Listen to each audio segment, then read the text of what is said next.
Bien, ahora les hice un cuadro que resume un poco lo que venimos estudiando. Fíjense que en esta parte puse lo primero que aprendimos, que es a dar un vector dado su módulo y su dirección y sentido. Lo dábamos de esta forma, ¿sí? Esta era la forma de escribirlo. Primero se escribía el módulo, punto y coma, se escribía el ángulo que formaba la dirección o línea de acción de este vector con el semieje positivo de x.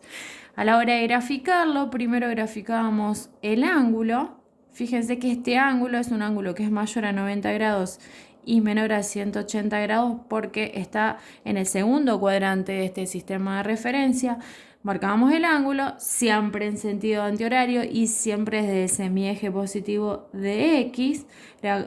Marcábamos con línea punteada la línea de acción y sobre esa línea de acción graficábamos el módulo del vector. Por ejemplo, si sabíamos que medía 5, con el compás tomamos la medida de 5 y eso lo trasladábamos a la línea de acción y obteníamos o graficábamos el vector dado su módulo, su dirección y sentido.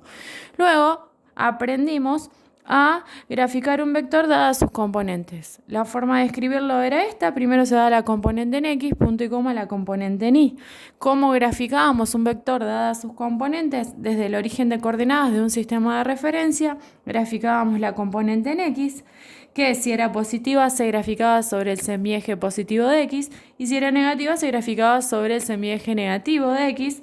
Donde terminábamos de graficar la componente en x, graficábamos la componente en y, que era vertical, era perpendicular a la componente en x y además es paralela al eje y.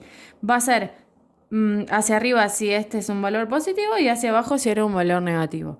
Luego graficábamos el vector que tenía origen en el origen de la componente en x y extremo en el extremo de la componente en y. Bien, como las componentes son rectangulares, es decir, son perpendiculares, me queda determinado un triángulo rectángulo. Por eso tuvimos que recordar el teorema de Pitágoras, que me permitía calcular el módulo, y tuvimos que aprender un poco de razones trigonométricas, porque cuando nosotros queríamos expresar un vector que estaba dado en componentes, los queríamos expresar dado su módulo, dirección y sentido, usábamos el teorema de Pitágoras y usábamos la tangente para hallar su módulo y su ángulo. Y de esta forma poder expresarlo dado su módulo y su dirección sentido. Bien, lo que vamos a hacer en esta clase es el paso contrario o el paso inverso. Es decir, que primero aprendimos que si teníamos un vector dado en sus componentes, lo podíamos expresar dado su módulo y su ángulo o averiguar su módulo y su ángulo usando estas fórmulas. Ahora, vamos a aprender que si tenemos un vector dado su módulo y su dirección y sentido, lo vamos a expresar en componentes y fíjense que para eso vamos a usar el módulo del vector en las dos fórmulas, que ya lo tenemos, es dato, porque nosotros estamos partiendo de un vector dado su módulo y su dirección y sentido, y ahora vamos a usar las otras dos razones trigonométricas que no habíamos usado hasta ahora, que son coseno y seno. Entonces, para poder usar estas fórmulas, les voy a recordar un poquito qué son el seno y el coseno. Bien, volvamos a este cuadro que ya habíamos visto en la clase anterior. Recuerde que en las razones trigonométricas principales son tres. Son seno, coseno, tangente. Hay más, pero nosotros por ahora vamos a trabajar con esas. La tangente era la que nos permitía averiguar el ángulo, ¿sí? El ángulo que formaba la línea de acción del vector con el semieje positivo de x. Pero vamos ahora a recordar qué es el seno y coseno. Antes de recordar qué es el seno y coseno, yo acá les escribí la fórmula de seno y de coseno. Vamos a imaginar que este triángulo rectángulo es un vector en componentes. Entonces, si este fuese un vector en componentes, este sería el origen de coordenadas, entonces esta sería la componente en x, vamos a llamarla b de x, donde terminaba de graficar la componente en x, graficada la componente en y, entonces esta era b de y. Y por último, yo sé que el vector tenía origen en el origen en el origen de b de x y extremo en el extremo de b de y. Bien, lo que nosotros queremos averiguar ahora No, perdón, no es lo que queremos averiguar. Tenemos que recordar que las razones trigonométricas son razones que se dan entre los lados y los ángulos que no conozco de un triángulo rectángulo. Yo este ángulo de este triángulo rectángulo lo conozco y es el ángulo de 90 grados porque las componentes son rectangulares, porque estos lados del rectángulo son perpendiculares, es decir, que este ángulo es de 90 grados. Las razones trigonométricas me permiten averiguar los ángulos que me faltan. Los ángulos que me faltan son este o este, pero nosotros siempre consideramos a alfa este porque consideramos el ángulo que forma la componente en X con el vector, ¿sí? Recuerden que las razones trigonométricas me permiten averiguar cualquiera de los dos ángulos que no conozco de un triángulo rectángulo, pero nosotros consideramos alfa a este, ¿sí? Porque es la parte que nos sirve a nosotros en física, ¿sí? Este es nuestro alfa. Seno estaba definido como el cociente seno del ángulo alfa de este alfa, en nuestro caso era el cateto opuesto, que era el cateto que no formaba el ángulo, sobre la hipotenusa, que la hipotenusa era el lado opuesto, es el lado opuesto al ángulo recto. Entonces, cateto opuesto, que en nuestro caso es B de I, ¿sí? Sobre la hipotenusa, que en nuestro caso es B. Como nosotros estamos pasando de vectores dados su módulo, su dirección y sentido, nosotros lo que queremos averiguar ahora son las componentes. O sea, lo que queremos averiguar es B de I. Entonces lo vamos a despejar. ¿Cómo lo despejamos? Para despejarlo, este B, que sería en realidad el módulo de B que está dividiendo, lo vamos a pasar al otro lado multiplicando. Entonces nos queda que el seno de alfa por el módulo de B es igual a la componente B de I. Y esa es la fórmula que aparece en el otro cuadro que ahora lo voy a volver a poner. Entonces, fíjense cómo a partir de el seno yo despejo la componente B de I, que es la que quiero averiguar. ¿Sí? Ahora vamos a hacer lo mismo con el coseno. Vamos a graficar en este triángulo rectángulo, ¿sí?, un vector dadas sus componentes. Entonces, si yo tengo que graficar en este triángulo rectángulo un vector dadas sus componentes, este sería el origen de coordenadas, esta sería la componente en X y esta sería la componente en Y. Por lo tanto, este sería mi vector B. Recuerden que en las componentes de un vector son rectangulares, o sea, son perpendiculares. ¿Sí? Este sería el semieje positivo de X, esta componente está graficada sobre el semieje positivo de X y esta componente sería un valor positivo. Entonces el vector me queda determinado por el origen de la componente en X y por el extremo de la componente en Y. Perfecto. Recuerden que el vector alfa que nosotros consideramos es el ángulo alfa que nosotros consideramos es el ángulo que queda determinado por la componente en X y el vector. O sea que este es mi alfa.